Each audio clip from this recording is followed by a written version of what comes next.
Well, recent data, including today's CPI reports, have eclipsed the value of the minutes in terms of monetary policy.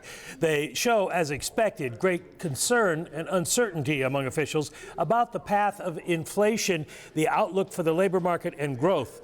Participants generally noted their uncertainty about the persistence of high inflation, the minutes say, and expressed the view that recent data did not increase their confidence that inflation was moving sustainably down to 2%. And of course, today's CPI reading will contribute to that.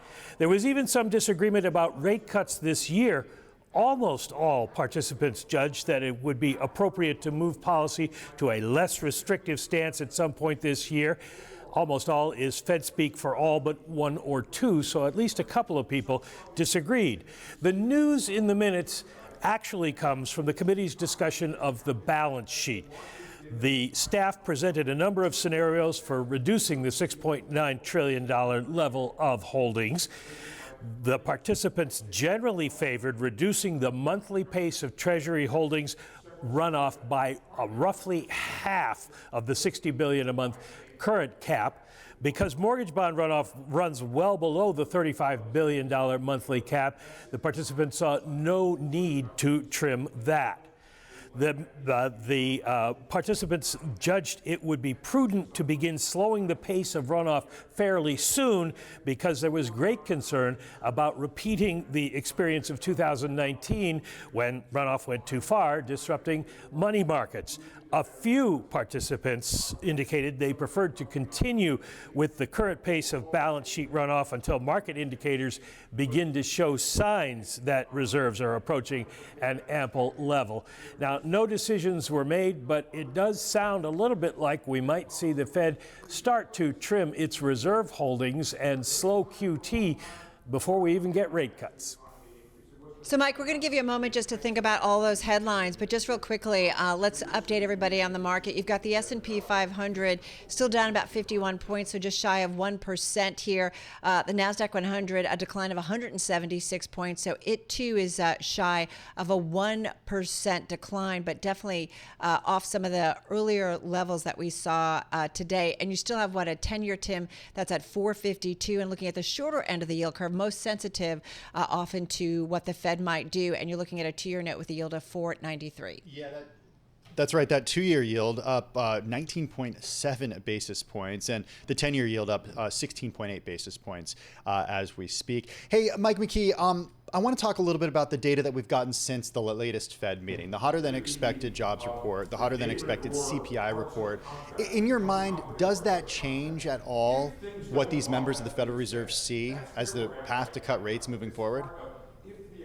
Well, it's a good question.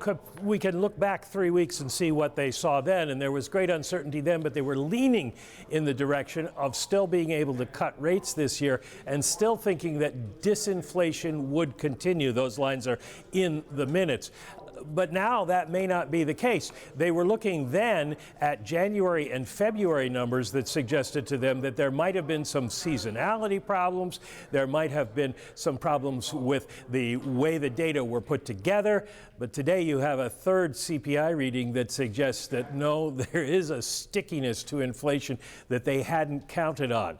We won't get a complete read at the May 1st meeting because they don't put out a new summary of economic projections and they don't do a new dot plot. But I'm fairly certain that between now and then, and of course between now and the June meeting, we will hear a lot from them about the possibility of holding back. All right, Mike, as you stated, and as we went through those headlines, those FOMC meeting minutes from that March 19th, 20th meeting, I'm just looking to at our right through, if you will, showed almost all officials judging it would be appropriate to begin lowering borrowing costs at some point this year. However, again, that caveat, inflation data since then has upended expectations for 3 interest rate cuts this year.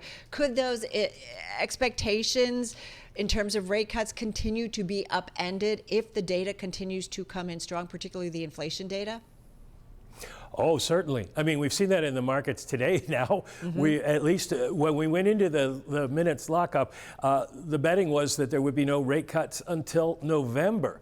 So we're starting to see this pushed out. And of course, before the Fed began its meetings, we'd heard a number of people say that, or since they began, we've heard a number of members say that they might think we would do fewer rate cuts. Of course, Raphael Bostic saying that he was in favor of only one. Neil Kashkari saying there is a possibility they wouldn't do any.